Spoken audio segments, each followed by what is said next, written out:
Bismillahirrahmanirrahim. This is English 454 and the course name is Literary Criticism. Students, we were discussing in the previous lecture Aristotle's Poetics.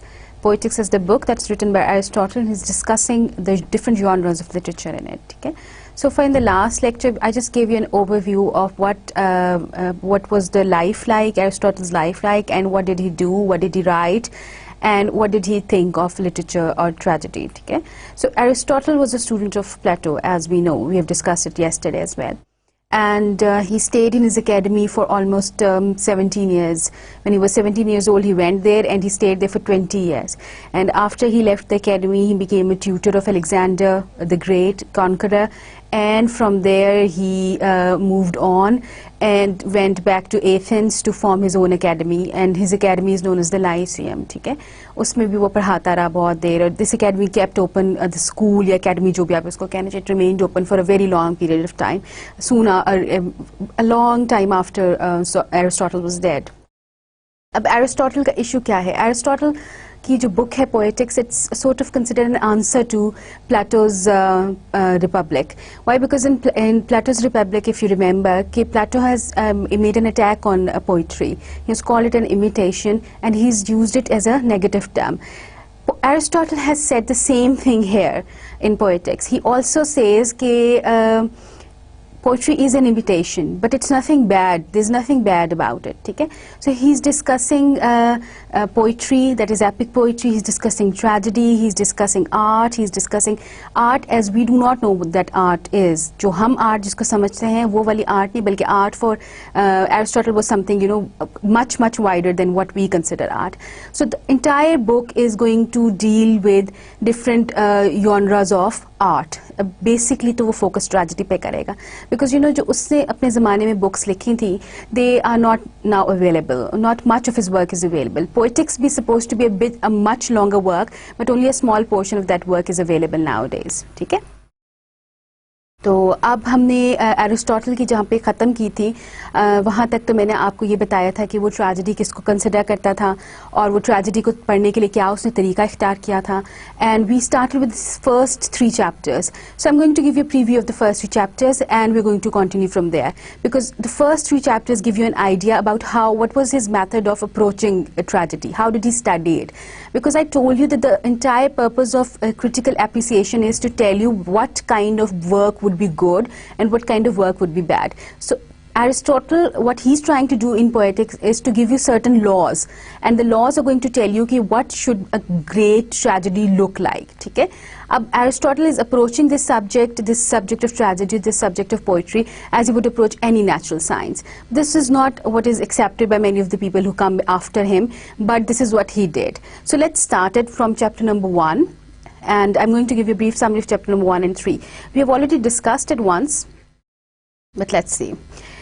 अच्छा जी, Aristotle's approach, he's going to approach poetry from a scientific point of view. What is he going to do? He's going to identify different kinds of poetry, just like a scientific experiment. What do you do in a scientific experiment? In a scientific experiment, first you collect the available data. ठीक है? अगर आपने let's say मौसम भी study करने हैं तो आप मौसम के बारे में जितनी information होगी वो सारी इकट्ठी करेंगे.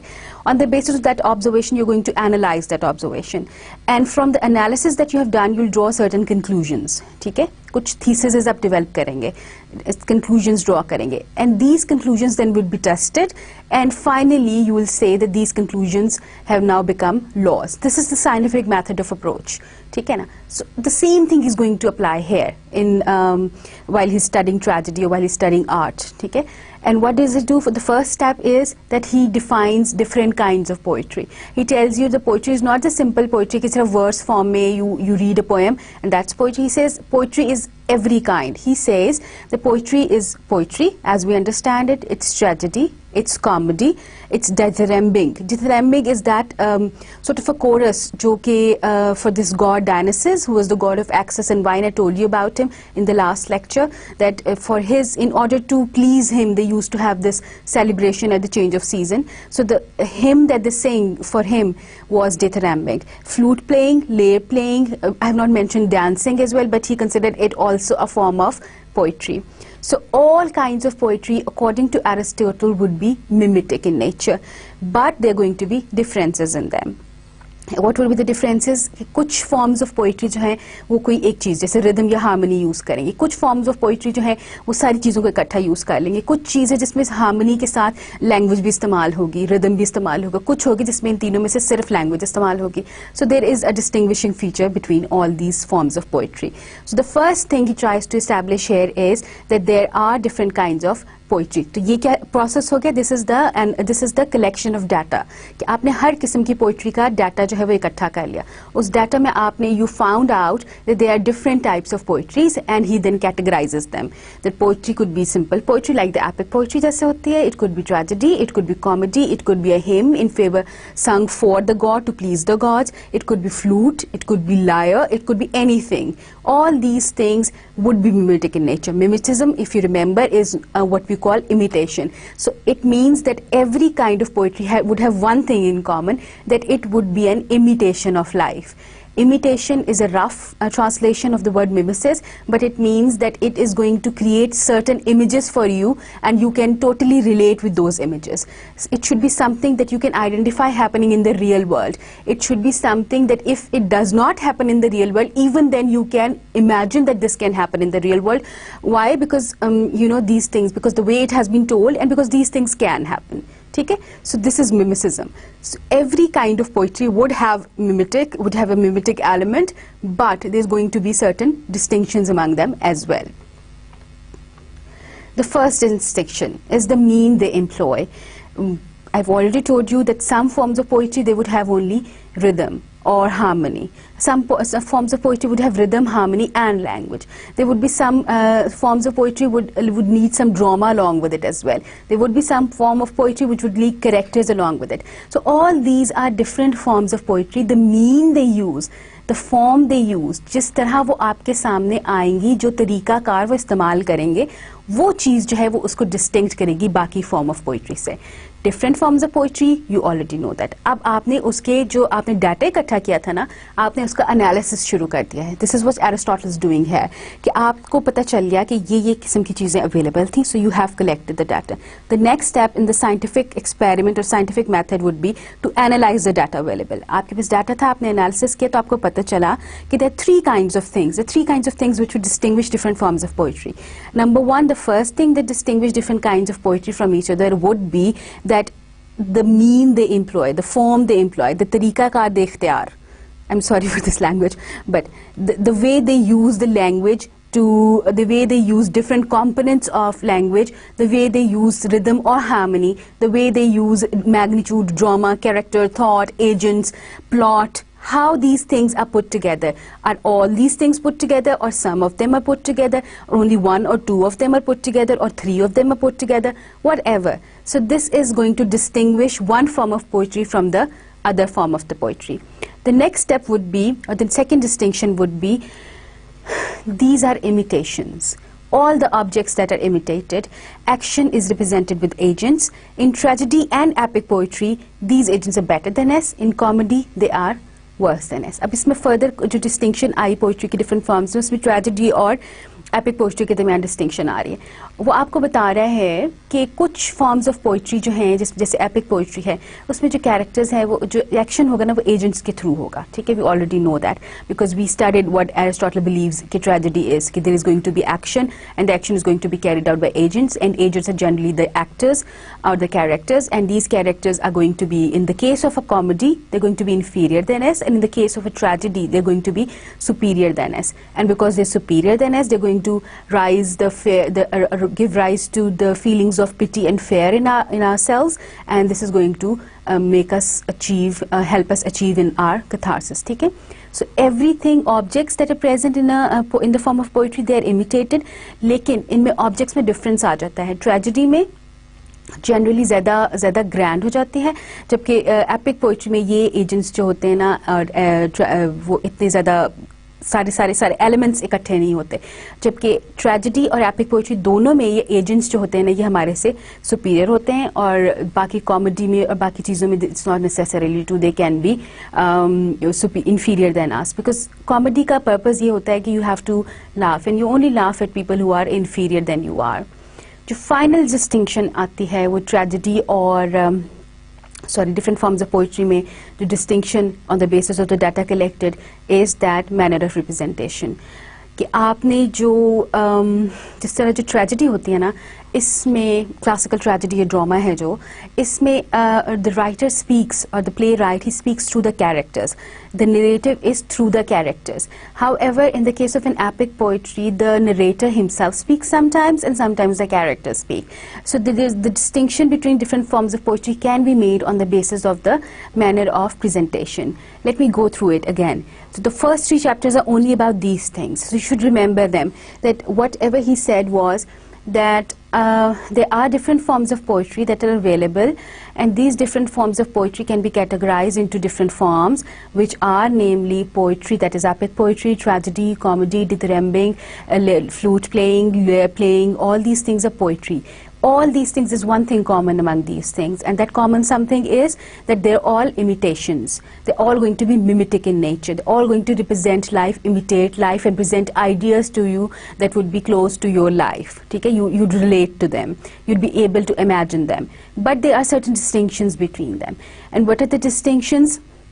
Number one, the first distinction is the mean they employ to present that poetry. ठीक है, कि वो किस तरह, कभी उसके कौन कौन से components इकट्ठे हो रहे हैं. कुछ में सारे components इकट्ठे हो जाएंगे, जैसे harmony भी इकट्ठी हो जाएगी, rhythm भी आ जाएगा, drama भी आ जाएगा, language भी आ जाएगी. कुछ ऐसी हैं जिसमें सिर्फ language आएगी, कुछ ऐसे हैं जिसमें सिर्फ rhythm और harmony होगी, कुछ ऐसे हैं जिसमें सिर्फ spectacle होगा. So all these are art, different forms of tragedy, different forms of poetry, but they would be differentiated on the basis of the manner in which they are presented.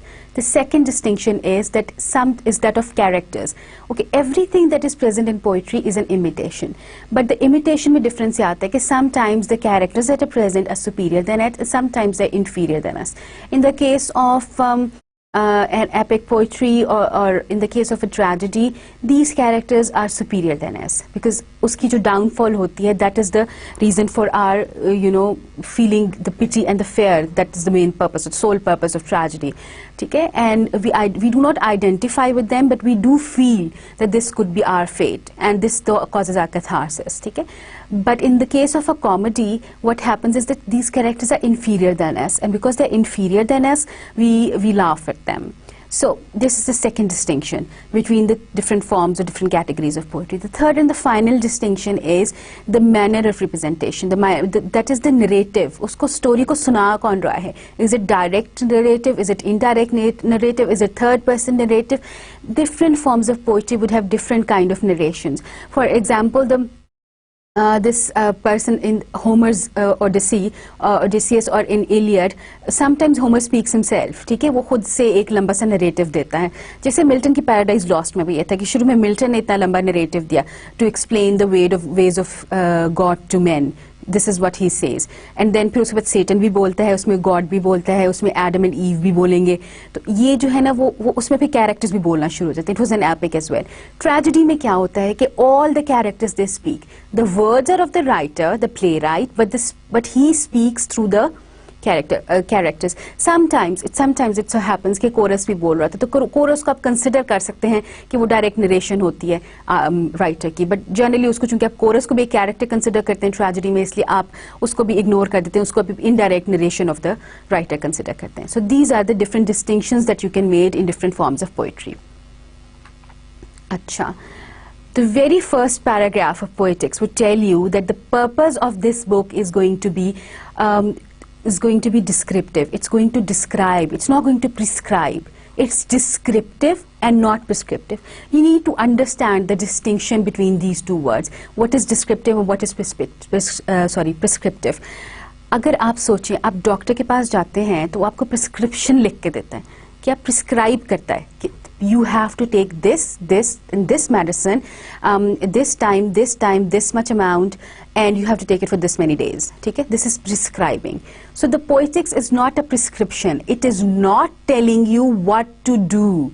It is not telling you what tragedy is. It is not telling you to think of poetry like this. If you want to write poetry, follow this point.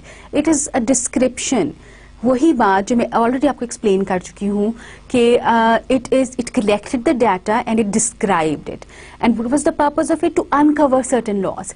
He believed कि everything that is जैसे natural world में होता है, physical world में होता है, everything is governed by certain laws. So he believes कि poetry is also governed by certain laws. So these laws, this is his purpose. He's trying to discover those laws and to give them to you. So the purpose of this book is descriptive. The approach of this book is descriptive. He's going to describe the available data to you. He's going to tell you कि this is the tragedy, this is how it works. He's not giving you rules, he's just telling you how the tragedy is or what the tragedy is or how it works, how it is. इस तरह लिखी जाती है. वो आपको ये नहीं बता रहा कि इस तरह लिखें, वो आपको बता रहा है कि इस तरह लिखी जाती है. Available data को describe कर रहा है. Keep that in mind, that is important. That just changes your perspective about the whole thing. The same method he uses for describing the natural phenomena. ठीक है ना? आप जैसे न्यूटन के 3 लॉज की बात हमने लास्ट लेक्चर में की थी, तो न्यूटन के 3 लॉज न्यूटन ने कोई अपनी तरफ से इन्वेंट तो नहीं किए थे. ही जस्ट ऑब्जर्व्ड कि एक्शन जो है, फोर्स जो है आपके इर्द गिर्द किस तरह होती है. ठीक है? For equal amount of force is going to be an equal and opposite reaction. ठीक है? जितनी फोर्स लगेगी उतनी ज्यादा स्पीड से वो चीज वापस आएगी. For every action there is an equal and opposite reaction. इस तरह की चीजें जो इस तरह के रूल्स इसने दिए थे वो इसने ऑब्जर्वेशन पे बेस करके दिए थे. उस ऑब्जर्वेशन को of course he tested to make sure that this is the correct observation, but this was an observation. He described the natural phenomena. Similarly here Aristotle is describing a natural phenomena. He's not giving you something new. He's not telling you what really happens, what should happen. He's telling you what really happens. This is how writers write it. This is what happens. This is why it has such a great effect. ठीक है? ये बात we did it yesterday as well, that this is not his personal taste. Whatever he thinks of tragedy, it's not his personal taste, but this is something that he says that happens and it should happen, and it's something that creates the most effect. Tragedy का purpose ये है कि उसने ख़ास effect create करना है, और ये ख़ास इफेक्ट तभी क्रिएट हो सकता है जब आप इन पर्टिकुलर, और सबसे ज़्यादा इफेक्ट उस केस में क्रिएट होगा जब ये पर्टिकुलर स्टेप्स को फॉलो किया जाएगा. और यही वो आपको बता रहे हैं कि if I see a piece of work that is called a tragedy, if I'll observe it, it will have these things, and when they have these things, it would have the maximum effect. It would cause the maximum catharsis, and that's the purpose of art: to release you, to make you feel tension-free, to neutralize your emotional stability. The question arises here that whether this can be done with art or not. The thing is that these things can be art is something that is not governed by laws. जो इस पे criticism है ना Aristotle की theory पे, वो ये है. अब Aristotle didn't say that please these are the laws that I'm giving and please follow them, you have to follow them. No, he didn't say anything like that. What he said was descriptive. ठीक है ना? So he gave those laws. People, what they do, they made it into laws. और वो laws, I have already told you, they become so strict that people started following them blindly, and they judged other tragedies on the basis of these laws. Aristotle said nothing like that. He didn't say that these were final and these were absolute, but he just gave an idea. He was a philosopher, he was a student of Plato, and Plato का आपको तरीकाकार पता था. What did he do? He told you things. Socrates is the same thing. वो आपको चीजें बताएंगे, आपको definitions देंगे, आपसे definitions पूछेंगे, सब चीजें आप सामने टेबल पे रख देंगे. You have to choose for yourself. So this is what he did as well, but people took him a little too seriously. So what my point here is that art is a little too unruly a thing. You can't control art, you can't govern art with rules. Art का तो purpose ही ये होता है कि it break rules, it moves away from what is normally done, and great art is always in its time period, is always different from whatever is happening in that time period. That's why it's called great, that's why it after some time it reaches और achieves the level of a masterpiece. ठीक है, जब आपका ख्याल है कि Jane Austen novel लिखा था प्राइड एंड प्रेजुडिस, तो उस वक्त औरतें नॉवल लिख सकती थी? नहीं ना. तो वो उसने उस रूल को ब्रेक किया, उसने उस नॉर्म को ब्रेक किया, तो फिर वो आर्ट बनी ना. ठीक है, जैसे आप मिल्टन ने पैराडाइज लॉस्ट लिखी, सो Can you imagine someone addressing God and telling him that you have done something wrong here? Can you imagine that उससे पहले किसी ने ये सोचा होगा कि Satan को as a hero present किया जाए, Satan की दूसरी side भी दिखाई जाए कि what a grand character he was. जब भी आर्ट हटती है उससे, चीज़ों से, नॉर्म से हटती है, रूल्स को वायलेट करती है, प्रिंसिपल्स को वायलेट करती है, तभी वो ग्रेट आर्ट होती है. So you can't have these certain rules define what a piece of art should be. So the poetics जो है ये, इसने कोशिश की थी कि वो इन लॉज को असेस करे, और as a result of it कुछ लॉज ऐसे थे जो कि थे वाकई, they used to govern different pieces of art और different pieces of tragedy, but the result is mixed. You can't say कि the rules that came out as a result of this research that Aristotle conducted are absolute. There are certain rules that apply on the tragedy, but there are certain rules which do not apply on the tragedy. और बाद की tragedies में तो हमने देखा ही है कि Samuel Beckett ने एरिस्टोटल के रूल्स नहीं फॉलो किए, शेक्सपियर ने बहुत ज़्यादा वायलेट किए. इवन एरिस्टोटल के अपने ज़माने में the people who were writing, they were not following his rules exactly. So he tried his best, but this is not what happened. Issue यहाँ पे आता है कि we consider art to be something else. Our definition of art, what art is very different from what Aristotle think art is. When Aristotle talks about art and poetry, it is not the same way as we understand the term. Art is the translation of a Greek word, techne, and techne means artifice or artificial. Techne color hota na, original, very near to the original color. So art for Aristotle is everything made by humans as opposed to being found in nature. So painting, sculpture, poetry is art, so is horseshoes, sandals and chairs. What we consider art is what Aristotle called mimetic. So there's a difference about in what we consider art and what Aristotle considered art. जिस चीज़ को हम art consider करते हैं वो mimesis है, यानी कि imitation है. What we consider art, what Aristotle considered art is mimesis. What we consider art is something that is artificial. Art जब थी ना, एरिस्टोटल के लिए वो वर्ड था हर चीज़ जो इंसानों ने बनाई है, ठीक है, हर चीज़ जो कि इंसानों ने क्रिएट की है, हर वो चीज़ जो कि नेचर में नहीं पाई जाती, something that is been made artificially, that is art. Artificial से छोटा सा लफ्ज़ निकाल लिया art. That is Aristotle's definition of art. Anything created by human beings and something that is not found in the nature is called art. We consider art to be what is mimesis, something that imitation of whatever is found in the world or whatever is found in the life. So painting use paints, sculpture use stone, poetry use language, rhythm and harmony to imitate real life language, of course being the most crucial part. So this is what art is for Aristotle. Aristotle ने art उस चीज़ को consider किया जो कि artificial थी, जो कि इंसान ने बनाई थी, चाहे उसमें कोई भी चीज़ हो, चाहे उसमें वो बटन हो या टेबल हो या हॉर्स शू हो या कुछ और हो. जिस चीज़ को हम आर्ट कहते हैं वो एरिस्टोटल के लिए मिमेसिस थी, इमिटेशन थी. और इसमें डिफरेंट चीज़ों को यूज़ करके, जो डिफरेंट पेंट हो गया, स्कल्पचर के लिए स्टोन हो गया, लैंग्वेज, रिदम, हार्मनी होगी, इन सारी चीज़ों को यूज़ करके एरिस्टोटल ने जो भी चीज़ इंसान क्रिएट करेगा, that would be mimesis. It would be creating an image, an imitation of the life that exist in the natural world, and that natural world की मिमेसिस या इमिटेशन जो है उसको हम आर्ट कहेंगे. और यही आर्ट, ये हम आर्ट कहेंगे, एरिस्टोटल उसको आर्ट नहीं कहता. सो इसमें यहाँ क्वेश्चन पैदा होता है कि does this raises a question that in what way poetry imitates life. अब ये है कि जनरली क्या होता है कि अब आर्ट का, ये ट्रेजेडी का, ये पोइट्री का सबसे इम्पोर्टेंट पॉइंट ये है कि आपने वो इमिटेट तो करेगी लाइफ को, but you should be able to know, you should be able to know that this is an imitation. There should be a difference in it. लोगों को पता होना चाहिए कि ये सच नहीं है. लोगों को पता होना चाहिए, you should realise this is fiction. Because you know, अगर हैमलेट अपने उसको कत्ल कर रहा था स्टेज पे, तो किसी ने पुलिस बुला लेनी थी. If there was no difference between reality and fiction. यही तो प्लेटो का इतराज था कि people are not that well trained to receive this imitation. But Aristotle says that people are intelligent enough, they can distinguish between reality and art. So for Aristotle, art is something that that has been created by man, and poetry would be something that is based on reality or based on imitation. And he says that the question that arises here is that how that imitation has been made, in what way it has been made.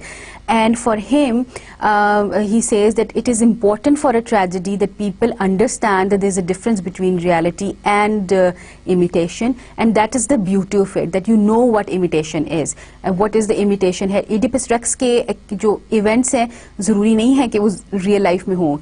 It's quite uncertain that someone ends up marrying his own mother, a king for that matter ends up marrying his own mother unknowingly. एक बच्चे को आपने पहाड़ों पे फेंक दिया था मरने के लिए, लेकिन वो मरा ही नहीं और उसको कोई king उठा के ले गया, and then he became the king of another kingdom.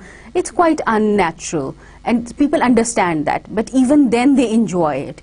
ये तो Aristotle का point ही ये है कि something happens which is unexpected, which you do not expect to happen in the real life, but even then you expect it to happen in the tragedy. The events are written so that you expect it to happen. इस तरह एक sequence of events इस तरह develop होना चाहिए tragedy में कि something unexpected happens, but the sequence of event was leading to it, so you accept it. ठीक है जी?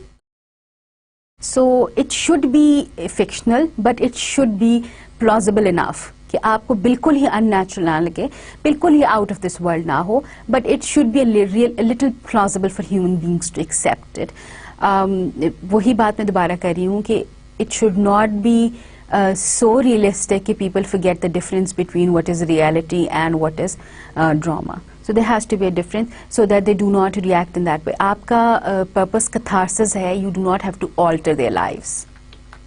So पोइट्री की डेफिनेशन भी एरिस्टोटल की और हमारी डिफरेंट है. हमारे ख्याल में whatever is written in verse it's poetry. Modern day poetry में तो ये दिस हैपन्स, बट एरिस्टोटल के ख्याल में poetry is not something that just is written in verse. For Aristotle it should be imitation of life. It should not tell you, good things, the great ideas, because he says that modern concept of poetry is anything written in verse, but Aristotle directly contradicts the idea. He says that this person he names Empedocles, he has written philosophy, but his philosophy was written in verse form. So Aristotle does not consider it poetry. He said that this is not poetry because it's giving you ideas. Anything that's giving you new ideas, trying to, telling you things, it's not poetry. For him, narrative is essential. For him, entertainment is essential. He says that in tragedy, comedy, in epic poetry, there is going to be a narrative. There's going to be a story. Someone should be telling a story. Either the narrative is direct or through the characters, there has to be narration in the story. And modern poetry तो ये सब कुछ नहीं करती है. जैसे आपने Robert Burns की poem है, he talks about his beloved who's like a red rose. Now Aristotle is not going to like it very much. He's not going to agree with the fact that a lover could be like, a red rose. This is like talking about things, about philosophies, about similes. Aristotle does not believe in it. He believes it to be simple. He wants it to be an imitation, and he wants it to be a narration. So Aristotle is trying here in the first 3 chapters to catalog different kinds of poetry, that existed in his time. He says that these different forms of poetry can be distinguished on the basis of the language that they use or on the basis of different components that they use. They employ harmony, rhythm, language. ये सारी चीज़ें इकट्ठी होती हैं कि अलग-अलग use होती हैं. फिर उनके जो दूसरा डिफरेंस आ सकता है, that's in the kind of narration that they use, whether it's direct narrative or it's indirect narrative. फिर इसकी choice of characters, the agent said, that also distinguish these different forms of poetry. So he's saying that whether something is an epic tragedy or a comedy play, it depends on how well it fits these categories. For example, tragedy mein it's going to be a combination. It's going to be a combination of language, rhythm, harmony.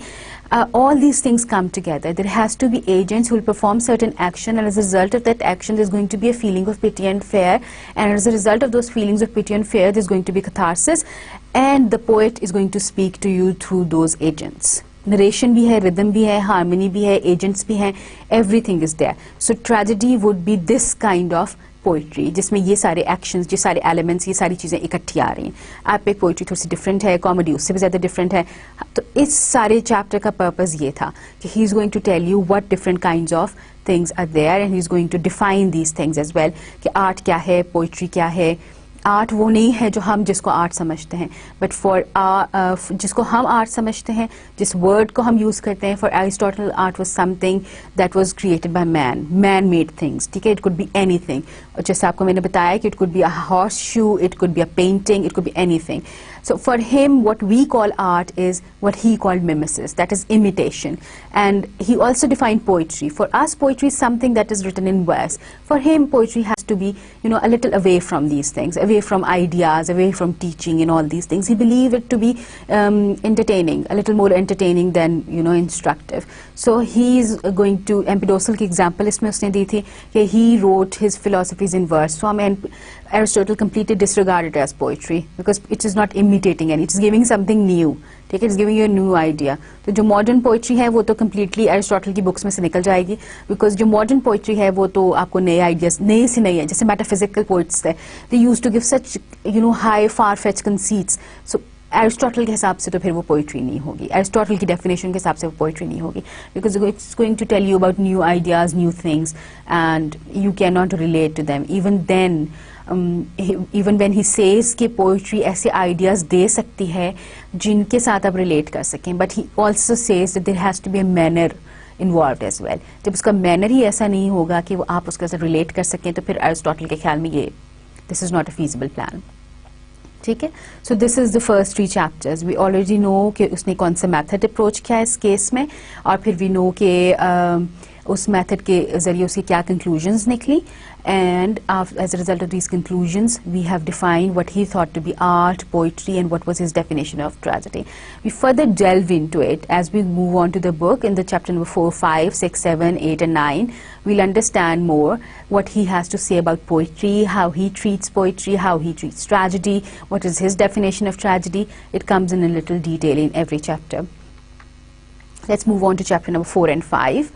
यहाँ पे उसने कहना शुरू किया है कि poetry it comes naturally to us. Why does it come naturally to us? Because we are creatures of imitation. We excel and we learn by imitation. हमारी जिंदगी जो है इमिटेशन के गिर्द रिवॉल्व करती है. हम सीखते ही इस तरह हैं. छोटा बच्चा जो है वो सीखता कैसे है? इमिटेशन से ना. जब उसको अपने बड़ों को जो करते हुए देखता है वो उसी तरह करता है. वो जैसे उनको खाते हुए देखते हैं वो वैसे ही खाने की कोशिश करता है. जब उनको चलते हुए देखते हैं तो वैसे ही चलने की कोशिश करता है. अब अपनी language is based on imitation. ठीक है. There is a theory about learning of language, acquisition of language ना. जब बच्चा लैंग्वेज एक्वायर करता है तो it's known as theory of imitation, that a child learns by imitation. There is no other way of learning a language. ठीक है. So we learn and excel through imitation. Rhythm and harmony, they are a part of our body. Even if you observe your physical systems, there is a certain rhythm. The heart beats with a rhythm. Okay? There is this rhythm of everything. Our body is harmonized. The things around us, they're harmonized. They're moving with a certain flow. हवा की आवाज़, पानी की आवाज़, हमारी सांसों की आवाज़, all these things have certain harmony. Everything has a certain rhythm. The stars, the moon, the planets move, the sun comes out, the sun goes down, the moon comes up. Everything has a rhythm, smoothness. It's natural to us. So poetry is also natural to us. That is why we are attracted to poetry always, always. Every kind of literature in every part of the world, it starts with poetry because it's an imitation and it comes natural to us because it is rhythmic and it has harmony. It has music and we are naturally attracted to it. जब हम इन चीज़ों को मिलाते हैं आपस में, when we combine imitation, harmony, rhythm and of course language, poetry comes into being. We improvise these things, we experiment with these elements and then poetry comes into being. अच्छा, अब poetry में different traditions आती हैं, ठीक है ना. कुछ पुराने ज़माने में there were certain things that were written about men who were greater than us. This is known as a lofty tradition. And poetry में कुछ ऐसे भी थे जो राइटर्स जिनको आप मीन राइटर्स कहते थे. इनकी जो ग्रैंडर वर्जन्स हैं ना इन प्रीडिसेसर्स की, that is tragedy and comedy. The Lofty tradition जो थे, जो बड़े राइटर्स थे, जो बड़े सब्जेक्ट मैटर्स पे लिखते थे, जो बड़े कैरेक्टर्स को लेते थे. बड़े कैरेक्टर से मेरा मतलब यहाँ पे नोबिलिटी है. ठीक है. वो जो थे उन्होंने वो जो फॉर्म थी ना वो ट्रेजेडी में इवॉल्व हो गई. And people who were following the mean tradition wrote about people who were inferior than us, common people, rough people, uncouth people, unlearned people, ignorant people, जिनको आप आम ज़बान में कॉमनर्स कहते हैं. उनके बारे में जिन्होंने लिखा, वो जो मीनर ट्रेडिशन ऑफ राइटिंग थी ना, it evolved into comedy. So अब एरिस्टोटल ने क्या किया कि अब देखें, अब वो साइंटिफिक तरीके से अप्रोच कर रहे हैं ना सब्जेक्ट को. He is going to try and define tragedy. he's done that in the first 3 chapters. He's tried given you the background.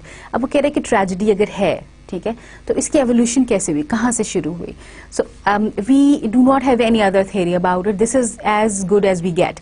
This is the only option available to us, and we have to believe it. Somehow it seems plausible, it seems reasonable, whatever he has to say about the evolution of tragedy. So we know that कि ये जो tragedy start कहाँ से हुई थी. Aristotle is quite sure कि evolution को आप तब किसी चीज़ की डिफाइन करना शुरू करते हैं जब आपके ख्याल में वो परफेक्शन पे पहुंच चुके होते हैं. So Aristotle is quite sure that in his time period tragedy has come to its perfection. He does not say it out loud but he believes it. That is why he is telling you कि ये इस तरह evolve होकर इतनी फाइनर shape में आपके सामने आई है. तो this is how it is evolved. ठीक है. He listed 3 innovations. And what was these innovations? He says that tragedy started तब हुई जब dithyrambic, this was initially जब dithyrambic lyrics जो होते थे in front of the god of Dionysus. Dionysus जो था, he was the god of excess and wine, and there used to be a festival at the changing of seasons when they harvested their crop na, to, you know, in the honor of the god, to please him. They used to have a function, a hymn. उसमें dithyrambic lyrics होते थे, dithyrambic hymn होती थी, ये गाई जाती थी वहाँ पर. ठीक है. जिसको आप उर्दू में जिस तरह जो हिंदू गाते हैं भजन जो होता है, sort of उस तरह की चीज़ थी. तो अब उसमें क्या होता था, they were used to be a chorus. Chorus is a, you know, big mass of people who standing and singing. अगर आपने Greek tragedy पढ़ी है तो you should understand what chorus is. So chorus, 50 boys or men, they used to stand together and used to sing. ठीक है. फिर इसमें ये होता था कि sometimes there was a priest as well, and there has to be a dialogue between the priest and the chorus. इसमें एकिलिस ने फर्स्ट इनोवेशन की थी. उसने एक सेकंड एक्टर भी इंट्रोड्यूस करा दिया था. And it become sometimes there was a dialogue between the character, between the chorus and the second character. तो डायलॉग जो होता था ना, वो it became the focus of the poem. It changes. पहले सिर्फ कोरस था, फिर एक और एक्टर आ गया स्टेज पे. The third thing it happens when Sophocles he introduce the background scenery. उसने एक स्टेज आर्ट भी दे दी. उसने ये भी बता दिया कि पीछे सीनरी क्रिएट हुई है, जैसे महल का सीन दे दिया, गार्डन का दे दिया, पहाड़ दे दिए, जंगल दे दिया, कुछ भी दे दिया. And then he introduced the third actor as well. This is how tragedy started. This is how he thinks it started.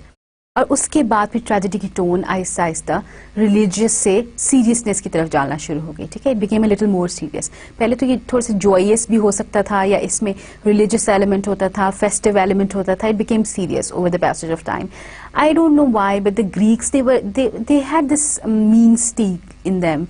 They used to enjoy, you know, sadness and torture, because you remember gladiators. They used to kill people for the sake of sport, for the sake of fun. They used to throw these slaves in an arena, and they used to fight hungry lions, or they used to kill each other for fight. I mean, this was their idea of fun. So with the passage of time, even tragedy became serious, and it has to be, you know, something hostile, something sadistic, and they enjoyed it. उसके बाद जो next step आता है, जो next innovation आई है, वो ये है कि it consisted of several plots. पहले तो they used to stand on stage and there was a, you know, chorus, a song, a hymn, then there became a dialogue. फिर इस तरह हुआ कि डिफरेंट एक्ट्स में डिवाइड होना शुरू हो गया. एक प्ले जो था, it became episodically. It means it has different acts. सुबह का एक्ट, दोपहर का एक्ट, शाम का एक्ट, पहला एक्ट, दूसरा एक्ट, तीसरा एक्ट, चौथा एक्ट फॉर दैट मैटर. एक दिन, एक दूसरा दिन, एक तीसरा दिन. वैसे तो एरिस्टोटल बिलीव्स के दूसरे दिन पे तो ट्रेजेडी जानी नहीं चाहिए. It should be based on one day, one single day, जिसमें उस कैरेक्टर की लाइफ जो है, there is a big reversal of fortune. We have discussed it, if you remember, the Papacian, Anagnorisis and all these things, a reversal of fortune and recognition of a fact, and then after that recognition there is a reversal of a fact, and because of that reversal of fortune there is what was the word, lucis, and finally conclusion. ठीक है. So he believed that this is how tragedy evolved. So he also discusses comedy a little bit, and he says a little too little about comedy. Why? Because there was not much data available, and besides it was not taken seriously at that time. Tragedy was, you know, more focused. People liked, I don't know why, but they liked to you know, cry, and they liked to give vent to their meaner streak, to the agitated feelings that they had somehow. So comedy deals with ridiculous. That is, it's the kind of ugliness which does no one any harm. ठीक है, लोग एक दूसरे से टकरा के गिर रहे हैं, everyone's laughing. What's so funny about it? It's ugly, people getting hurt, and you laugh at it. So this is kind of ugly. People who like they would laugh at someone who's who's ugly, who has a hump, or someone who's fat, or someone who's short, and they'd laugh at it. Someone who's poking himself in eye, and people would laugh. Something ugly, not a very good example of life, not the best of life, but it somehow it makes you feel good, makes them feel good. It doesn't make me feel good, but it makes them feel good. So this is how it was. So Aristotle can say much about it, its evolution, because इसको किसी ने record नहीं किया ज़्यादा, किसी ने ज़्यादा comedy को कोई खास लिफ्ट नहीं कराई, कोई खास उसको इम्पोर्टेंस नहीं दी, and there's not much data available. So, but the important point about comedy as far as Aristotle goes is that it's about people who are worse than us. It deals with an ugliness, with something ridiculous. Here Aristotle moves on to the difference between tragedy and epic poetry. अच्छा, वैसे तो देखने में एक जैसी चीज़ें लगती हैं, because the hero is going to be someone grand, nobility से होगा, adventure होगा, sometimes it has a reversal of fortune. They're both grand, both lofty, great agents, narration भी है, लगता तो ये कि simple होंगे, but इसमें difference है कि tragedy is told in a dramatic form and employs several kinds of verse. यानी कि कुछ portions उसमें जो है वो गाए जाते हैं, कुछ नहीं गाए जाते, कुछ narration की form में होते हैं. Epic poetry employs only one, language को use करता है और rhythm में जाता है. Action of tragedy is confined to usually one day, which is not the case in epic poetry. ठीक है, मैंने आपको बताया है कि Aristotle believed this was what happened during his lifetime, or during the time he was studying tragedy, कि action सुबह शुरू होता है, रात तक Oedipus जो है वो अपनी आंखें फोड़ चुका होता है. ठीक है, लेकिन epic poetry is not the case. Homer जो है उसने जब इलियड लिखी तो कितना लंबा गया, कहाँ से उसके एडवेंचर शुरू हुए, कहाँ तक चला गया, बूढ़ा हो गया, मर गया. It goes on and on through a life time cover करेगा वो. बेओवुल्फ की अगर आप बात करते हैं तो बेओवुल्फ में भी यही है कि it's about hero Beowulf who is the hero Anglo Saxon literature में, एंड ही स्टार्टेड, वो एक ड्रैगन को मारता है, दूसरे ड्रैगन को मारता है, फिर वो वापस आके अपने मुल्क का किंग बन जाता है, फिर उसके बाद वो दोबारा जाता है, एक मॉन्स्टर उसके दरबार में आ जाता है, वगैरह वगैरह. It goes on and on. ठीक है, so it generally epic poetry covers the entire life time. This is not the case with this tragedy में दिस यूनिटी ऑफ एक्शन. ठीक है, यूनिटी ऑफ एक्शन पे एरिस्टोटल बहुत ज़्यादा focus करता है, उसके ख्याल में ये बहुत इंपॉर्टेंट चीज़ है. अच्छा, तीसरा important difference between epic poetry and tragedy is that tragedy has all the characteristics of epic poetry. ठीक है, जो कुछ epic poetry में है वो सब का सब tragedy में है, लेकिन tragedy में epic poetry के अलावा भी चीज़ें हैं. जैसे dramatic है, it's going to have a character, character का character, it's going to have thought, it's going to have a spectacle, it's going to have magnitude, all these things, a little more, it's a little more than epic poetry. Epic poetry is good, but tragedy, as far as Aristotle goes, is a little better than epic poetry. ठीक है जी. Then we move on to the next chapter. The next chapter, finally, evolution of tragedy discuss करने के बाद Aristotle आपको अपनी definition दे रहा है tragedy की. Okay, you have to keep these things in mind because they're very important. And generally, अभी तक अब classical tragedy को Aristotle के बगैर नहीं पढ़ सकते हैं. Whenever you try, जैसे कि course works में होता है generally कि Aristotle ये जब आप Greek tragedy start करते हैं, हमेशा classical tragedy जो है Greek tragedy से start होती है. Oedipus Rex पढ़ने से पहले you have to have this grounding in Aristotle. So he gives a definition of tragedy. In this chapter, Aristotle examines tragedy exclusively. He provides a definition of tragedy which can be broken into 7 parts. So instead of giving you a lump sum, let's discuss the 7 parts. It's going to involve mimesis. That's the basic, of course, we know. कि poetry है अगर tragedy किसी भी तरह की, तो उसने imitation तो होगी ना, ठीक है. और imitation वो वाली imitation जो हम कम से कम अब 10 दफ़ा तो मैं आपको बता ही चुकी हूँ कि वो वाली imitation है जो कि real life से करीब होगी, जो कि आपको real life के करीब लेके जाएगी, ये जिसके साथ आप relate कर सकेंगे. It is going to be serious. Of course, you're supposed to cry by the time a tragedy finishes, by the time a tragedy reaches its conclusion. Acha, the action is complete with magnitude. It should be something happening and it should be big as well. ये नहीं है कि एक बंदा सीढ़ियों से नीचे गिर गया तो वो ये ट्रेजेडी हो गई. नहीं, उसको अगर ट्रेजेडी आपने बनाना है तो फिर उसका मैग्नीट्यूड इंक्रीज करना पड़ेगा. कुछ 3-4 चीज़ें और डालनी पड़ेंगी, बंदे की लाइफ की स्टोरी, उसका थोड़ा सा कैरेक्टर एक्सप्लेन करना पड़ेगा, उसके दिमाग में क्या हो रहा है आपको वो भी बताना पड़ेगा. उसको ट्रेजेडी बनाने के लिए आपको मैग्नीट्यूड चाहिए, मास चाहिए, वॉल्यूम चाहिए. Language should be there, of course drama है, लेकिन उसके साथ रिदम और हार्मनी भी होनी चाहिए. ट्रेजेडी अगर आप शेक्सपियर को भी पढ़ते हैं, तो अगर आप मैकबेथ की soliloquies पढ़ते हैं, अगर आप हैमलेट की soliloquies पढ़ते हैं, तो उसमें हार्मनी होती थी, उसमें रिदम होता था, आपको मजा आता है. आप ऊंची आवाज में पढ़े तो it's like poetry, it comes to you, you understand it only and only when you read it out loud. So it should be language with good diction basically. अच्छा, some bits of tragedy they're spoken and some of them are sung. ये थोड़ा सा die out हो गया time के साथ साथ, लेकिन एटलीस्ट ग्रीक ट्रेजेडी में it holds true in Shakespeare as well, because जब हम पढ़ते हैं तो हमें नहीं पता चलता, but if you see Shakespeare being performed in stage, you will see that sometimes Hamlet starts singing. We do not know whether it's supposed to be sung, but this is the vision of the person who's directing the play. He makes the people sing at certain times.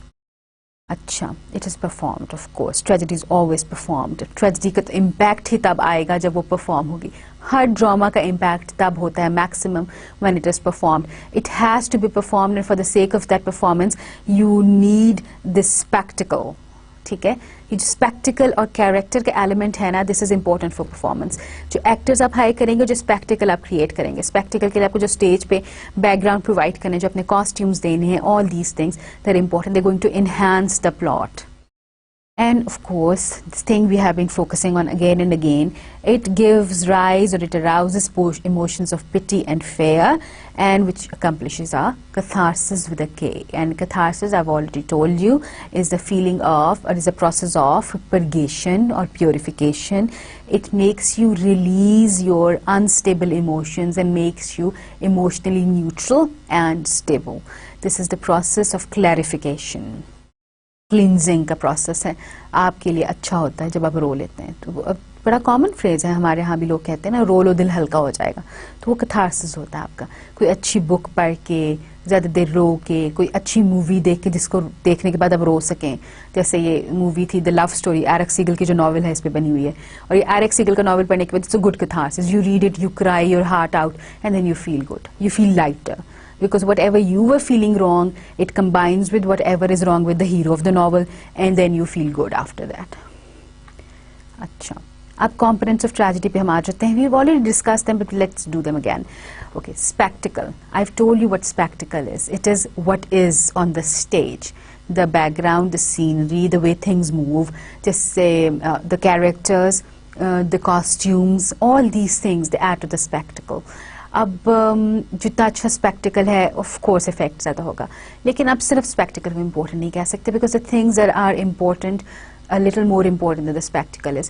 But in the cases of some tragedies, like you have to have an apparition, there has to be a ghost coming, there has to be a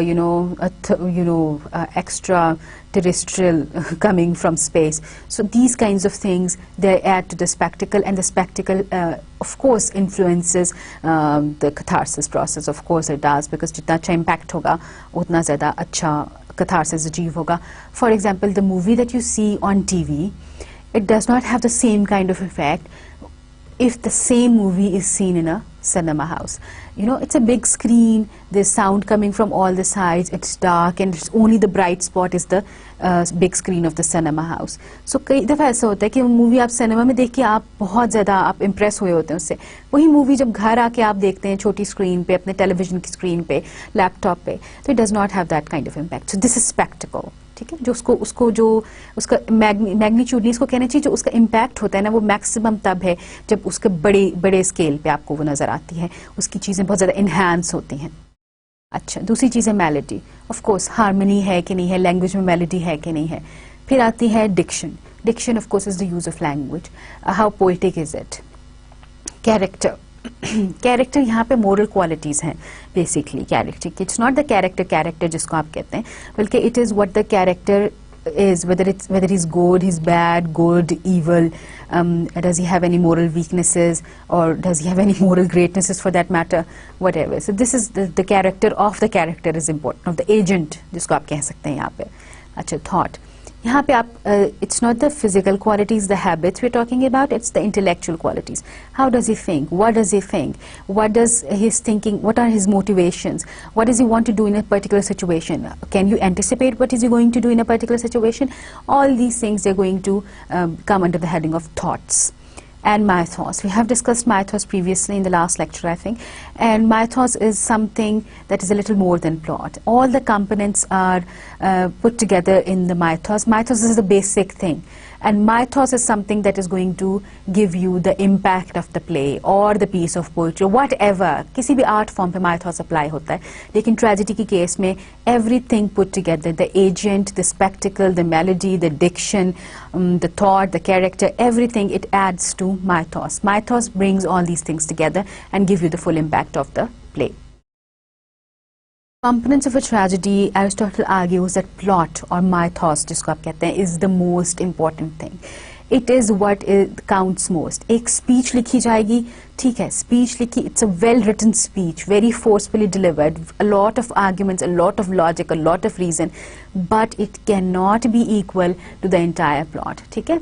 Plot weak है और Hamlet की speech बहुत अच्छी थी, so it's not going to achieve the effect we want to achieve through tragedy, ठीक है. Every action is important, okay? But generally you have to have this impact, and the impact of all these actions would have to be there if those actions come together in the form of a sequence of events, and the sequence of event would of course, you know, come together in a plot. Characters are important, they serve to advance the action. Characters ठीक है play के लिए important हैं, लेकिन ये characters action को आगे लेके जाएंगे, और action प्लॉट का हिस्सा है. जब तक वो एक्शन प्लॉट में नहीं, प्लॉट का एक हिस्सा नहीं है, कैरेक्टर को अलग से इंपॉर्टेंस नहीं रहेंगे, और जो एक्शन है वो अलग से इंपॉर्टेंस नहीं होगा. कैरेक्टर्स जो है वो एक्शन करेंगे और वो एक्शन माइथॉस का हिस्सा होगा, और उस वजह से फिर वो चीज़ इंपॉर्टेंट होती है. हर चीज़ जो है ना वो आके माइथॉस पे ख़त्म होगी, हर चीज़ जो आके प्लॉट पे ख़त्म होगी. Whatever we pursue in life take form of action. जो भी आप करेंगे it is going to take form of an action. Action is important. Action is what mythos is basically. Happiness is in certain kind of activity and not in certain quality of character. So whatever happens, every kind of action is mythos. So whatever you do is going to add to the plot, and that is going to make you happy. It's what's going to make the impact here. Diction and thought are less important than plot. I've already told you that a well constructed speech cannot be equal to a well formed plot. A solid plot would be most difficult thing to form. Creating good characters is not. I can create a good character right now sitting here. I can tell you of a person who looks like this, who has these qualities, and who does this in life. But what to do with this character, how to place it in a plot, issue कहाँ आ रहा है? जो चीज़ आपने समझनी है यहाँ पे वो ये है कि एक कैरेक्टर आपने क्रिएट कर लिया. अच्छा कैरेक्टर बनाना इतना मुश्किल नहीं है. आप ज़ाहिर है मिमिसिस है, इमिटेशन है, आप किसी अच्छे बंदे का सोच के एक अच्छा कैरेक्टर क्रिएट कर सकते हैं, लेकिन आपने उस अच्छे कैरेक्टर से कराना क्या है? आपने जो ट्रेजेडी का पर्पस है उस कैरेक्टर से कैसे पूरा करवाना है, उसके लिए आपको एक प्लॉट चाहिए, ठीक है, उसके लिए आपको एक स्टोरी चाहिए, वेल कंस्ट्रक्टेड प्लॉट चाहिए. That is very difficult. So that is why Aristotle says कि ये जो प्लॉट है ना, जिसको माइथॉस भी कहते हैं, that is the most important thing. You have to create a well formed plot, and that is very difficult. Everything is going to lead towards action, which is going to form a plot. Character reveals the individual motivation of the characters in the play. Character वो वाला character, मैं ये बार बार ये बात कर रही हूँ, character of the character, ठीक है, कि जो उस character का character है ना, वो बताएगा कि असल में ये इसकी मोटिवेशन क्या थी. उसने कुछ किया तो उसने क्यों किया, उसने कुछ नहीं किया तो क्यों नहीं किया. What was the purpose of doing something, and why didn't he do something? What was the reason? What was the motivation behind it? What they want, what they do not want, how they react in certain situation is more important to Aristotle than thought. उसका character Aristotle के लिए ज़्यादा importance है. ये अब basically Aristotle आपके लिए sequence में ला रहा है चीज़ों को कि सबसे इंपॉर्टेंट चीज़ क्या है. पहले उसने आपको बताया कि ट्रेजेडी इवॉल्व कैसे हुई, फिर उसने आपको बताया है कि ट्रेजेडी की डेफिनेशन क्या है, फिर उसने आपको कॉम्पोनेंट्स बताए हैं ट्रेजेडी के, and now he is trying to tell you grade them in importance, कि सबसे ज़्यादा इंपॉर्टेंट तो इसमें प्लॉट या मैथोस आ जाता है, ठीक है. दूसरी चीज़ ये है कि जो कैरेक्टर है इन एजेंट्स का, that is important as well, because it's going to determine how the action is going to move forward, because it gives you the motivation. Writer को वो मोटिवेशन कैरेक्टर प्रोवाइड करेगा कि जी अब इसको किल ऑफ कर दो, या इसको बचा दो, या इसको आसमान पे पहुंचा दो, या इसको ज़मीन पे गिरा दो. उनकी मोटिवेशन समझने में हेल्प करता है उन कैरेक्टर्स का, एजेंट्स का कैरेक्टर जो होता है. It tells you what they're going to do and what they're not going to do, why they would do certain thing, and how they're going to react in a certain situation. Thoughts, he said, deal with reasoning and general truth. Thoughts basically आपका conscious है, वो आपको बताएंगे कि क्या चीज़ हो रही है दुनिया में और क्या चीज़ नहीं हो रही है, क्या चीज़ सही है और क्या चीज़ गलत है। जो उनका थॉट प्रोसेस चल रहा है ना, जो जिसको असाइड्स कहते हैं, या जो वो कोरस से बातें करते हैं, या जो वो अपने दिमाग में सोचते हैं, और जो यानी कि उनकी रीजनिंग है, जो उनकी internal battle between good and evil that takes place, that is conveyed to us by thought.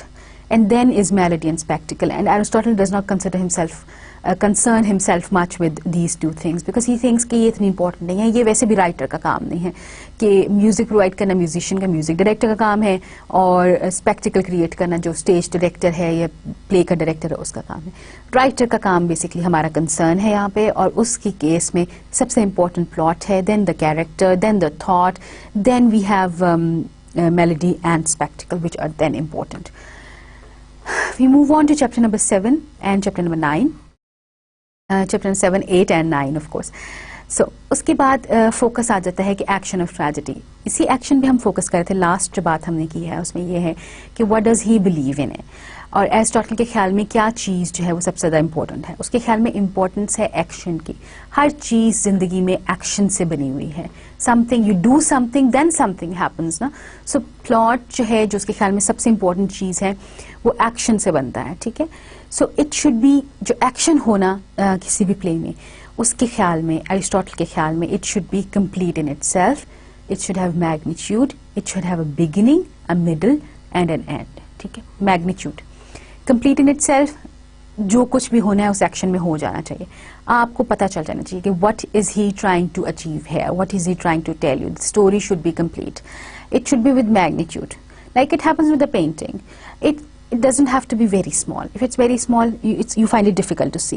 If it's very big, you know, it's like a mural on a big wall. You can't see it one time. Your eye can't take it in. So it's the same with the what do you call it, a tragedy, because you know, in the case of tragedy, it has to have certain time period. If it exceeds the time period, you lose interest. And if it's, you know, a very small, if it's very small, it does not have the impact. And if it's too big, आपकी memory उसको retain नहीं कर सकते, and you also lose interest. There are outside factors as well involved, ठीक है। And of course, it should have a beginning, it should have a middle, and it should have an end. What does this mean? It means that tragedy should have a proper beginning. उसका starting point होना चाहिए। Starting point से पहले क्या हो रहा है, it's not our concern. It should have an end, which ties the thread, you know, knot लगा दी, एंड हो गया, सील कर दिया, यहाँ पे ये चीज खत्म हो गई, ये कंप्लीट डाउनफॉल हो गई। There was a, you know, trajectory we talked about, starting from a good place, reaching a climax, and then having a downfall. So when the downfall comes, the end comes, the end, full stop, don't talk about it afterwards, it's finished है। Middle है, जो होता है कि जो start के events है ना, वो वहां तक लेके जाते हैं जहां बेसिकली क्लाइमैक्स आता है। It should B that point, और क्लाइमैक्स से आगे फिर डाउनफॉल स्टार्ट हो जाती है। Magnitude, let's discuss it in detail. It is important in story as it is in any art. I've already told you that कि painting छोटी सी होगी तो भी उसको देखने का मज़ा नहीं आएगा, उसको समझना मुश्किल होगा। अगर बहुत बड़ी होगी तो आपके लिए उसको देखना एक वक्त में मुश्किल होगा, ठीक है ना। इसी तरह ट्रेजेडी में भी यही होता है कि if it's too small it won't have an impact, and if it's too big it will be difficult to be retain by the memory. Time limits होती हैं, वो आउटसाइड फैक्टर्स जो होते हैं वो आपके उसको सेट कर देते हैं। और ऑफ कोर्स ऑडियंस भी कुछ 40 दिन तो नहीं ना आपके सामने बैठ सकते, they have their limits, they have their human restraints, so you have to keep the time limit in the magnitude of the tragedy in mind. Aristotle suggests that the action that takes place should be long enough for a character to have the go through a proper sequence of events which would cause us downfall. एक इतना ज़रूर लंबा होना चाहिए कि so that certain things happens, so that you can explain his life in the beginning, like in the beginning of the tragedy, of course. You know the good phase of it. You also know the perpetua and the anagnosis वाला process, and then there should be this much time as well so that you can observe his downfall. इतना लंबा उसका इतना बड़ा magnitude ज़रूर होना चाहिए कि ये 3 phases वो cover कर ले. अच्छा, he believes in the unity of the plot. Aristotle does not mean that it is enough to focus the plot and the life of an individual. एक पूरी ज़िंदगी को आप फोकस नहीं कर सकते, लेकिन उसके कुछ एपिसोड्स को you have to focus on certain parts of the life of a person. Disconnected episodes होंगी, लेकिन you have to put them together. Of course like Oedipus Rex की बात मैं बार बार इसलिए कर रही हूँ क्योंकि एरिस्टोटल बेसिकली जब एरिस्टोटल की ट्रेजेडी की डेफिनेशन को देखते हैं तो वो फिट होती है इडिपस रेक्स पे जाके. ठीक है, तो इडिपस रेक्स की लाइफ की डिफरेंट एपिसोड्स उसने ज़रूर दी हैं, पर वो सारी वेल कनेक्टेड हैं. If there is a single episode which if removed from the plot makes no difference कि वो होती या ना होती, तो इसका मतलब है कि वो superfluous थी and it's affecting the unity of the plot. Unity of the plot means that everything that is included in the plot should have a significance there. It should lead to something. It should add to the general play. It should tell you something which is important to know. This is known as unity of the plot.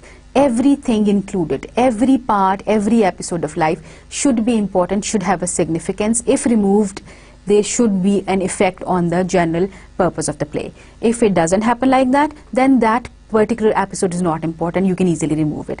Unity of plot means everything, every part of the play should be important. It should have a proper significance. One event should lead to the other event, and one event should explain the next event, or next event or the event previous to it. जो भी हो, events का आपस में link बनना चाहिए, उन सब का एक दूसरे के लिए consequence होना चाहिए, उन सब का एक दूसरे के लिए importance होनी चाहिए. अच्छा, अगली चीज़ जो वो इसमें explain करता है वो है कि poetry और history में क्या फ़र्क है. It looks कि वो यकदम jump कर रहा है इस चीज़ में, but this is how it goes. Maybe some part of it is missing in the text. अच्छा, history deals with whatever has happened, and poetry deals with something, or tragedy deals with something that can happen. History is going to deal with facts only, and tragedy is not going to do that. Poetry is not going to do that. It's going to talk to you about real life as well, but it's also going to talk to you about things that can happen, something that might not have happened but can happen. And poetry deals with universal and general truths, whereas history deals with a particular case. Poetry deals with everything, ठीक है, जो चीज़ें exist करती हैं, जो exist नहीं करती. It deals with the universal truth, सच्चाई, knowledge, absolute truth, goodness of heart, anything. And poetry, history is going to deal with something particular, जो हुआ था या जो नहीं हुआ था. Tragedy जो है ना, ये आपको it's going to tell you how certain characters are going to behave in certain situations. It gives us an insight into the general principles regarding fate, choice, and so on. What he means here is that tragedy basically it's going to give you an understanding of life. It's going to tell you how people behave, how do they think life is, and how do you think people are going to behave in a particular situation. It's going to tell you about how fate acts, because sometimes it so happens in tragedy सब कुछ ठीक जा रहा होता है पर उस character से कोई गलती हो जाती है या उस कैरेक्टर से कोई गलती नहीं भी होती, unknowingly he omits something or he commits something, and because of that, because the fate plays a part here. So you understand that if you are a good reader and if you have read many books, you'll understand that your understanding of life, it increases after you have read a number of books. ठीक है, you understand that yes, this can happen in life.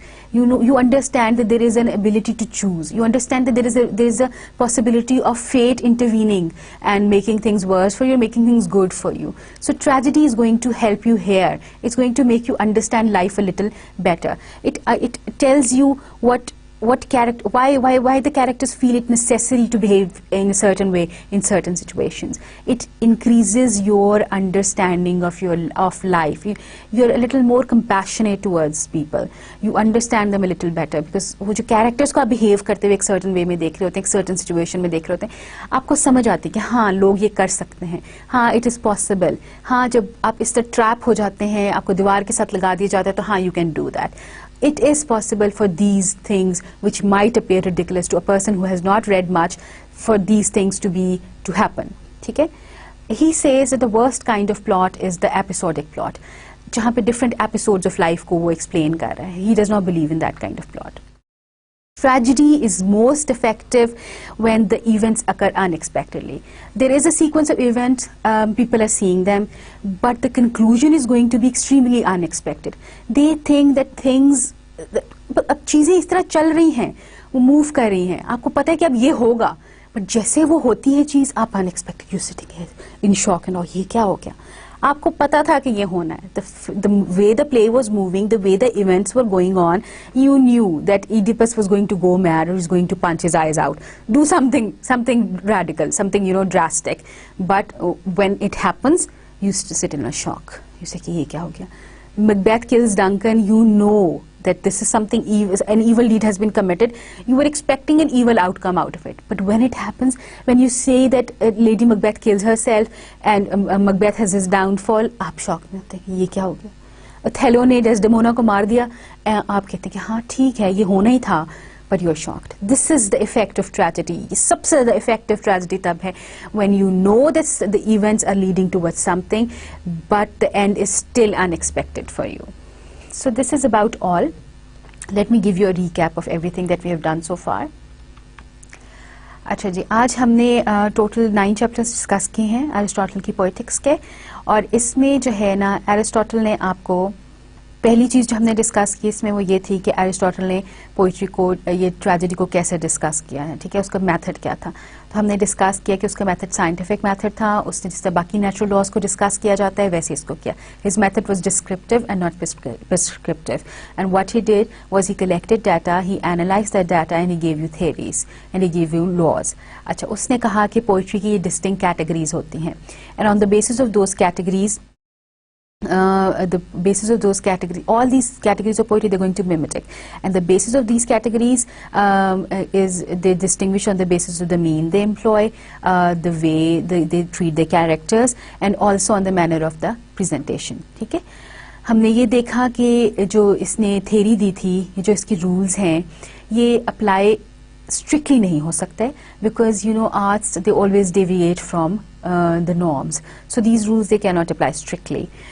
But we can say that whatever he tried to uncover, or whatever rules or laws he tried to uncover, they apply to some extent. We had the definition that he gave for art. It is very different from what we consider to be art. For him, art was something that was artificial, something that man made. What we consider art is what Aristotle calls mimesis, something that is imitated from real life. And he says that poetry or tragedy imitates life, but anything that is an imitation, the reader or the observer or the viewer should know that this is an imitation. There has to be this distinction, and if there is a distinction, it would be more effective. He also described poetry, and he believes that what we commonly believe, or what is the modern belief, is that everything written in verse is poetry. But he is extremely, he totally contradicts this idea. He says that poetry is something that imitates life. It's something that's entertaining. It's not something that gives you new idea. If it gives you new idea, it's not poetry. So this is how we sum up the first 3 chapters. We move on to the 4th and the 5th chapter, and in this chapter he says that poetry is something that comes naturally to us, because we are creatures of imitation. We imitate in everything around, we imitate in everything in our life. We excel on the basis of this imitation. So and this rhythm and harmony is also an integral part of our being. So when we combine these things together and improvise them, then poetry is evolved. He tells us that there were 2 traditions of writing. There was a lofty tradition and there was a meaner tradition. The lofty tradition, it developed into tragedy, and the meaner tradition, it developed into comedy. The evolution of tragedy, Aristotle का ख्याल था कि उसके ज़माने तक पहुँचने तक tragedy completely evolve हो गई थी. And he said that there were 3 innovations made in tragedy which made it to the perfect form, which made it happen and help it to reach the perfect form that it exists in his time. And these innovations were that first तो ये कि characters introduced कराए गए, और instead of having only the chorus, there was a second character introduced, and in the time of Sophocles, a third character was introduced, and the backgrounds were introduced. The second important innovation that happened during that time period was that there was a tone of seriousness, and the third innovation that happened was that it was divided into different acts, or it divided into different episodes. He also discussed comedy and the evolution of comedy, but it was not that important for him, because he thinks that much of the data was not available to us for the sake of comedy. There was a difference between tragedy and epic poetry, and he tells you that the tragedy is a little more dramatic, and the tragedy has all the elements that epic poetry has, but a little more than that as well. And the action of tragedy is usually confined in one day, whereas that of the epic poetry is confined over a period of lifetime or many years for that matter. We go on to chapter number 6, and there is a definition of tragedy. He tells you what tragedy comprises of. There's 7 components or 7 parts. It's going to be mimesis. It will be serious. It would be complete. It would have magnitude. It would have rhythm and harmony. Some of it would be sung. Some of it would be spoken. It would be performed, and it would help you achieve catharsis. And as a result of this definition, we have defined the 6 elements of or components of tragedy, which would be spectacle, melody, diction, character, thought, and mythos. And of all these, mythos, according to Aristotle, is most important because this is what action is all about. He does not think character is that important, is more important than mythos. He does not think thought is more important, but he believes that सबसे ज़्यादा important plot है या mythos है. उसके बाद आपके पास character important आता है, then thought is important, and finally it's melody and spectacle, and which is not the concern of a writer. 7th and 9th chapter में एक्शन ऑफ अ ट्रेजेडी, उसने फर्दर ट्रेजेडी की जो integral components हमने discuss किए थे उनको further define किया है. He said that it should be complete in itself, it should be serious, and it should have a beginning, a middle and an end. Magnitude की जब बात आती है तो मैग्नीट्यूड का मतलब ये है कि उसका कोई खास वॉल्यूम होना चाहिए, ना वो बहुत छोटा हो, neither it should be too small nor it should be too big. If it's too small, it would not have the impact. If it's too big, it cannot be retained by the memory. Okay? So, but it should be long enough, big enough, so that there are certain events of a person's life or the protagonist's life should be taken into account. Why? Because you know these these events are going to determine the downfall. Life भी आपको बतानी है, middle भी बताना है, climax भी देना है, downfall भी देना है, तो थोड़ा सा magnitude इसका होना चाहिए. Of course, there are time restraints because of the audience, or there are certain outside factors as well. Unity of plot is very important for Aristotle. He believes that it should have certain episodes of a person's life, but everything that is included in the plot should be important, should have a proper significance. One event should lead to the other event. One event should have a certain consequence in the plot. That event, if removed from the plot, if there is a certain impact on the plot because of that removal, then that event is important, that episode is important. If it is superfluous and if removing it does not create any dent in the plot, then it's not important. फिर उसने poetry और history की थोड़ी सी differences आपको बताए हैं कि poetry जो होती है it's talks about things that can happen, that might not have happened, but that can happen. But history is going to tell you about things that have already happened. Poetry is dealing with natural truths, with universal truths. History is going to deal with things that a particular case, that is case में ये हुआ था. Tragedy is going to explain life to you. It's going to tell you why certain things happened and why certain people behaved in certain way. It's going to give you a better understanding of life. Tragedy is most effective when it occurs unexpectedly and yet in logical order. इसका मतलब ये है कि events आपको बता रहे हैं कि this is what's going to happen. Logically you can see that someone has committed something bad would come out of it. But even when it happens that something bad or the tragedy it occurs, you are shocked by it, you are in awe. You're sitting there expecting it to reverse itself somehow. And of course the catharsis is only achieved at this possible event when something unexpected happened and you're shocked and you have to let your pity and fear flow. So this is about all for today. In the next lecture we are going to try and cover the next 10 chapters of Poetics. Thank you very much.